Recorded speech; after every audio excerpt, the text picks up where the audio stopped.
Hey guys, it's Ollie. Welcome back to my YouTube channel. So today I'm going to be doing a video I've been wanting to do for a while. It has to do with my dog Liam. This is Liam. Good boy. He's a good boy. He's a good boy. I'm making this video just because I see a lot of people are kind of curious about him. They might see him in some of my videos or some of Elizabeth's videos, and they ask like why he's in a pin most of the time. And this is kind of to clear some of that up. This is also just kind of a video to show you like, this is what happens when people aren't ready for a dog. Alright, so Liam got a pretty rough start to life.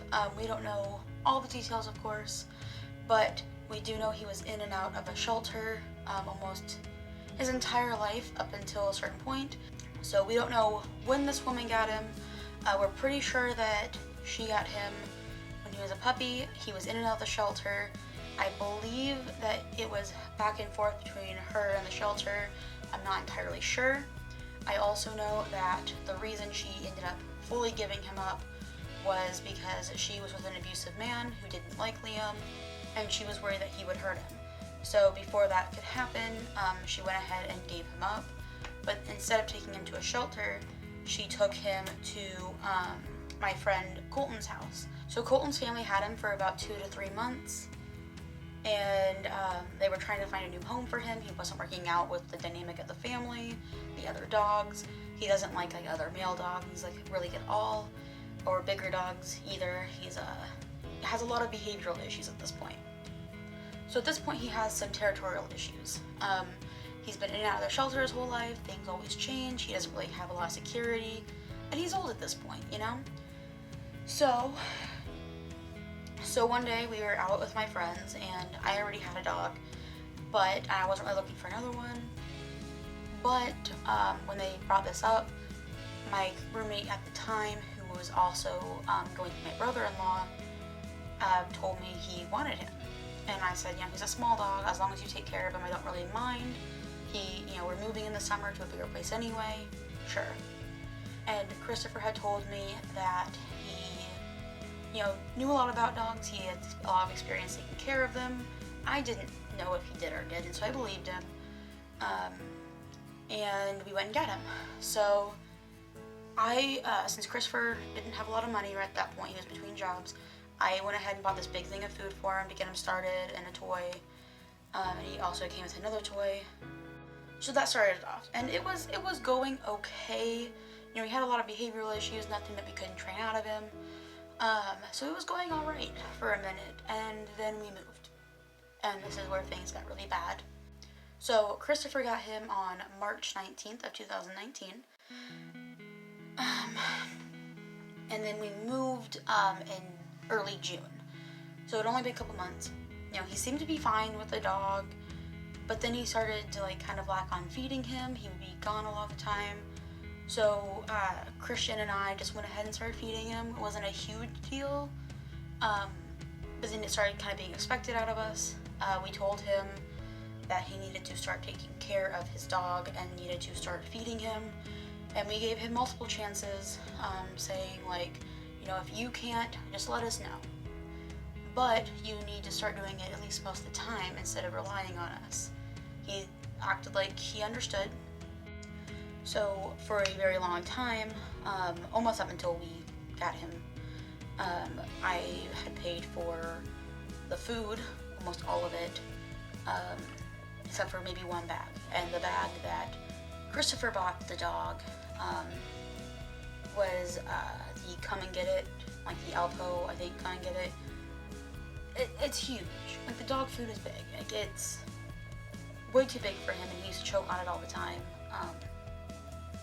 But that's the only bag he ever bought him, and it's because it was the cheapest, and he would rather have gotten himself some popcorn. So, but I think he bought him a collar and a harness, maybe a toy. I think that was about it. That's really all he ever bought him. Oh, he bought him some treats at one point to try training him, which he never did, and they were giant, the carry-out treats, and he would just give it to him whole, and he would proceed to choke on the treat all the time. I finally got to the point where I told him I would not be, buying more food for him. He needed it by his own. Because he had the money. That was my biggest issue. He had the money, he had the time, he just wasn't applying himself to that to take care of his dog. He was expecting me to do it, and frankly, it wasn't my dog. Like, I love him, but Christopher needed to take responsibility because we were only going to be living together for a year. Liam's health wasn't great. I needed to know that he was going to take care of his dog after he moved out. Me and Christian were working night shift, so we assumed he was. He told us he was. We had no reason, we trusted him. We believed him. We weren't really home a lot. We worked a lot of hours, and when we weren't working, we were pretty much sleeping. So when Christopher would be home taking care of the dog, or we assumed he was taking care of the dog, we wouldn't be home. So we just assumed we just weren't there to see it. But he was. Well, we hadn't seen the dog in a couple months. He was always in the room. But again, we just assumed since he wasn't home, he kept him in there, then he would come home and take care of him. Not great. And I don't mean gone at work, he was at a friend's house. So on October 26th, my friends who actually gave us the dog, Katie and Colton, came over to, hang out, paint. Well, we heard Liam barking in the room. Christopher wasn't home again, and I had realized he hadn't been home all day. So Colton suggested, hey, let's let him out, play with him, he's getting kind of antsy in there. He's a very energetic dog for his age. When we let him out of that room, he was 6 pounds. And a dog, his breeding age, should be 12 to 13 pounds. He was half of the body weight he was supposed to be. He was severely dehydrated. It was bad.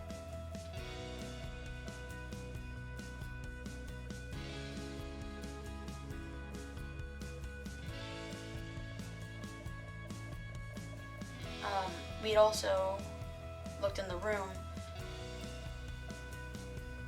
There was no water. The water bowl that I had given him for his room was bone dry and buried under clothes. There was just disintegrated dog poop, it was just turning into dust on the floor. It was a lot. So he clearly hadn't taken him out either. We later find out that the window's always closed. Christopher used to also blow vape into his face all the time, just constantly. And he would also hotbox his room, would never open the window. So this dog was sitting in this room that had almost no airflow, and because of that, he now has asthma. It's not severe asthma, but he had asthma. We confronted him. He did lie to us. We knew he lied because he said that he had done it that morning, that he had fed him that morning. Our friends were awake way before we were because they work day shift. They are not on the same schedule. So they woke up, they had spent the night, and then hung out, and they woke up way before us, and they knew for a fact they heard him get up and leave. They didn't hear him feed him. His bowl was in the kitchen, so they would have heard him. So needless to say, we were very angry, and the argument ended up with him surrendering Liam to us, and then getting mad when we agreed to take him, and he was very mad that we ended up with him, but he's the one that surrendered it, I think he was expecting us to say that, no, it's fine, here's another chance, here's a fourth chance. But we weren't going to do that because Liam is in very poor health. When we did give him a bath, there were so many fleas, and the water was stained red. His coat was stained with a rusted color from his blood from the fleas, but the water turned brown. It was bad.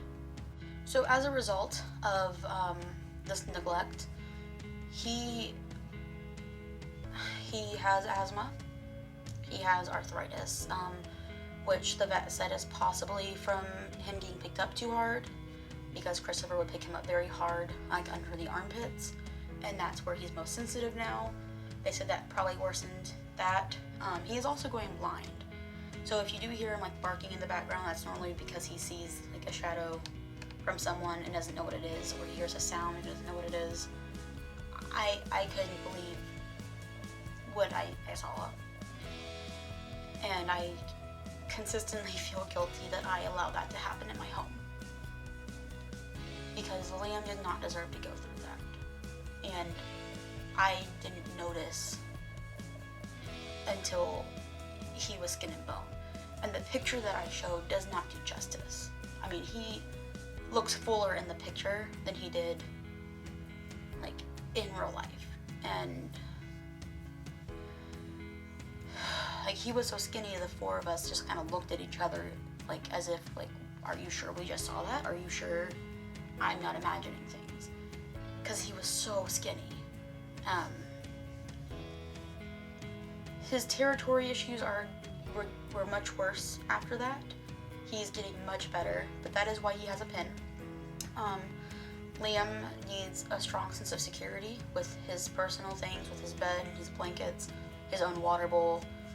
He does eat in the other room most of the time with the animals, but for the most part he likes to stay in his pen. Normally it's not closed or locked. Unless we're eating, we'll close it, and if we leave, we'll close and latch it, because he stays in there while we're gone, because if we don't, he tries scavenging. So he just stays in there. It's a good amount of room for him to like play in, at least. But if you ever see him in his pen, it's most of the time just because he wants to be in there. I also wanted to say that I don't know why, but the last time that Liam saw Christopher came to get his things, because shortly after this we actually kicked him out for financial reasons. He just wasn't attributing anything anymore to the apartment. But after this happened, he came by to get the rest of his things. I didn't have enough time to put the dogs up. Liam saw him, crouched down like a coward, and peed all over himself. I do not know what caused that, but I have a feeling he may have done something we don't know. Whether by accident or on purpose, I do believe he hurt the dog. He just wasn't a good dog owner. I don't think he should ever own a dog, ever. So we have had him since October of 2019. It is now May. His health is much better. He has gained the weight back. He is at his good 12 pounds. He gets to run a lot. He gets to play. He always has access to water. Always. He has his pen. He goes on a walk every day, which he never experienced with Christopher. Right, so this is Liam's pen. So he has, he just likes to burrow in those. He uses those more than his own bed. But he normally brings toys in and out of it. His water, and if we have to leave before he's eaten, we just put his food in that. But so this is what he's in. Most time it's like cracked like that. But if we're gonna be gone, it's fully closed. So, here Liam. Here's Liam. Much healthier now, much happier. He's a good boy. Yes, he's a good boy. Yes. Alright, and he also gets some of this. It's supposed to help if his arthritis gets really bad, or if he just needs to calm down. Sometimes it gets a little bit too hyper. So he'll usually get that either before bedtime, or if like it's starting to rain, or if he's just acting like he's hurting more. The amount of neglect Liam went through was unforgivable and cruel, and no animal deserves it. So I guess that'll be a lesson that if you want an animal, make sure you really want it, and you don't just want it for a week and then you're gonna get bored of him. Because that's exactly what happened to me. Alright guys, well I really hope you enjoyed that video. I know it's not really like the ones I'm going for with the exotics, but it's one that I felt like I needed to make to share his story. Friday I will be back with the exotics. If you have an idea for a video, let me know down below. As always, don't forget to subscribe. The links to everything is in the description. And follow me on Instagram to see Liam's progress and, of course, my other animals. Thanks for watching. Bye. Liam. Come on. Go get it.